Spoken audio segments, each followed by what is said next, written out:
બટાના વેપારીના digital arrest કેસમાં ધોરાજીના 2 વેપારી પકડાયા. એકાઉન્ટ ભાડેથી મેળવી મુખ્ય સૂત્રધારોને યુએસડીટી ટ્રાન્સફર કરતા હતા. સીબીઆઈ અને મુંબઈના અધિકારીઓનો ઓનલાઈન સ્વાંગ રચી બટાના વેપારીને 9.5 કલાક ડિજિટલ એરેસ્ટ કરી ₹23.30 લાખ પડાવી લેવાના બનાવમાં સાયબર સેલે રાજકોટ ધોરાજીના 2 વેપારીની ધરપકડ કરી 4 દિવસના રિમાન્ડ મેળવ્યા હતા. બંને આરોપી બેંક એકાઉન્ટ ભાડેથી મેળવી મુખ્ય સૂત્રધારોને યુએસડીટી ટ્રાન્સફર કરવાની ભૂંડી ભૂમિકા ભજવતા હતા. ભટારમાં રહેતા દક્ષેશ જયંતિલાલ પારેખને અજાણ્યાઓએ કોલ કરી પોતાની ઓળખ કલ્પેશ શર્મા તરીકે આપી હતી.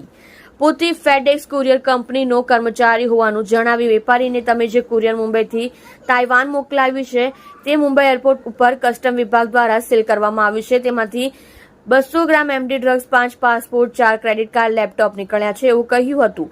ત્યારબાદ અન્ય વ્યક્તિઓએ પોતાની ઓળખ મુંબઈ ક્રાઇમ બ્રાન્ચના ઇન્સ્પેક્ટર અને સીબીઆઈ ઓફિસરના નામે ઇન્ટ્રોગેશનનો ડોળ કરી સાયબર માફિયાઓએ ₹23.30 લાખ ટ્રાન્સફર કરાવી લઈ 9.5 કલાક ડિજિટલ એરેસ્ટ કર્યા હતા.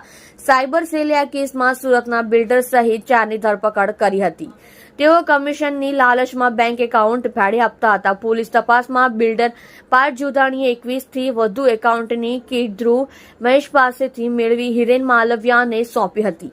હિરેનને પોલીસે વોન્ટેડ જાહેર કર્યો છે. દરમિયાન સાયબર સેલે વધુએ 2 આરોપી મુસ્તુફા ઉર્ફે રાજુ પ્લાસ્ટિક યુનુફ નવીવાલા ઉંમર વર્ષ 40 રહેઠાણ બહારપુરા રોનક સ્કૂલવાલી ગલી ધોરાજી રાજકોટ અને મોઇન અલ્તાફ ઉંગારિયા ઉંમર વર્ષ 26 રહેઠાણ દિનાર એપાર્ટમેન્ટ બહારપુરા રબાનીનગર ધોરાજી રાજકોટને અમદાવાદ સાયબર સેલ પાસેથી ટ્રાન્સફર વોરંટની કબજો પોતાની ધરપકડ કરી હતી.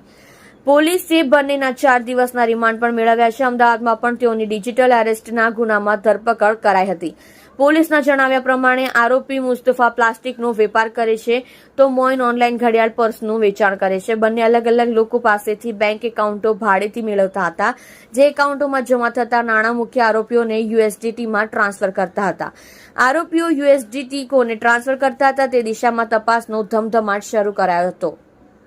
તમે જોઈ રહ્યા છો live India Today news channel. Reporter મનુજભાઈ સાથે કેમેરામેન રમેશભાઈ જયસ્વાલની સાથે.